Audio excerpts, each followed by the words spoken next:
Before the alarm clocks, before coffee breaks, before safety laws and lunchboxes, there was a different kind of workday, one that began before sunrise and ended with aching bones, ringing ears, and an empty stomach that still had to be fed.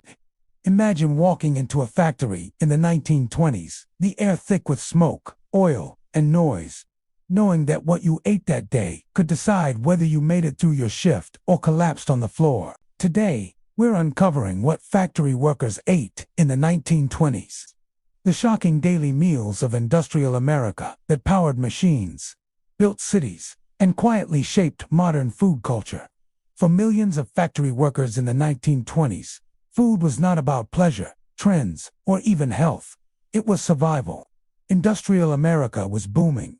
Factories were running day and night, and workers, many of them immigrants, women and teenagers, were expected to keep up with relentless production schedules.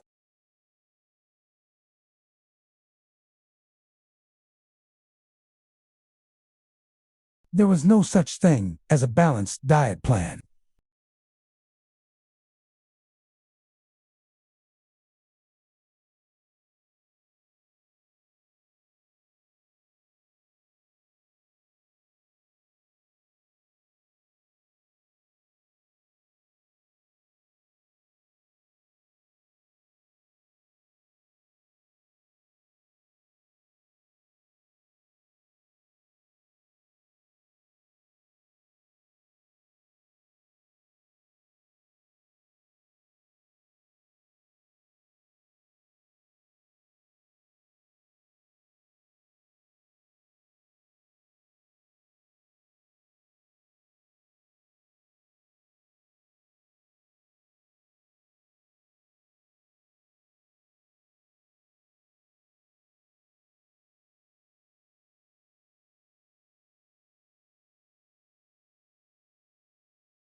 Others added sugar, even when food was scarce, because sugar meant quick energy. In an era before energy drinks, sugar and caffeine were the original fuel for factory floors. Once inside the factory, the real challenge began. Lunch.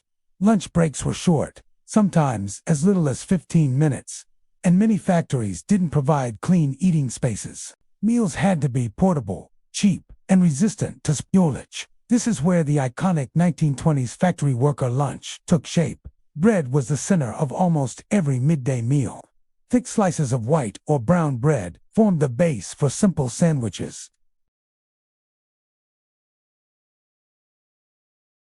For better paid workers, cold cuts like bologna, sausage, or ham were possible, though usually in very small amounts. For most, meat was a rarity. Instead, sandwiches were filled with cheese, onions, or leftover potatoes mashed between slices of bread.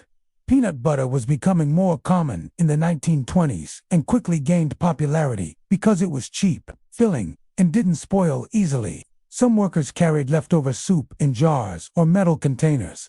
Bean soup, lentil soup, or potato soup were common because they could be made in bulk and stretched over several days. These soups were thick, heavy, and often greasy, designed to keep a worker full until the end of a long shift. In winter, a hot soup was a blessing. In summer, it was eaten anyway, because there were no better options. Fruit was rare, especially fresh fruit. Apples were the most common because they were cheap, portable, and didn't require preparation. An apple in a lunch pail was considered a good day.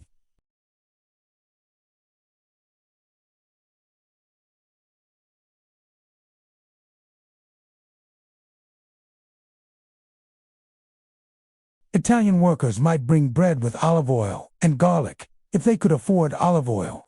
Eastern European workers relied heavily on cabbage, potatoes, and rye bread.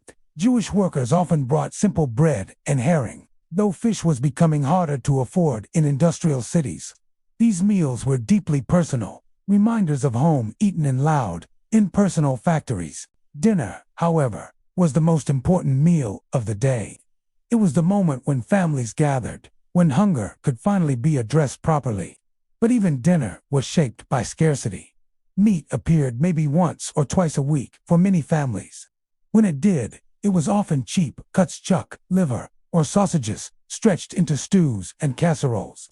Stews were the backbone of factory worker dinners in the 1920s. A single pot could feed a family for days. Potatoes, carrots, onions, and whatever meat was available were simmered together until flavors blended and portions expanded. Bread was always on the table, used to soak up every drop of broth. Nothing was wasted. Leftovers became lunch the next day, or were transformed into something new.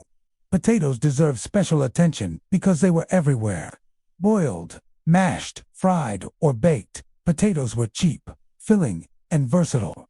A plate of potatoes with a bit of gravy or fat was considered a meal.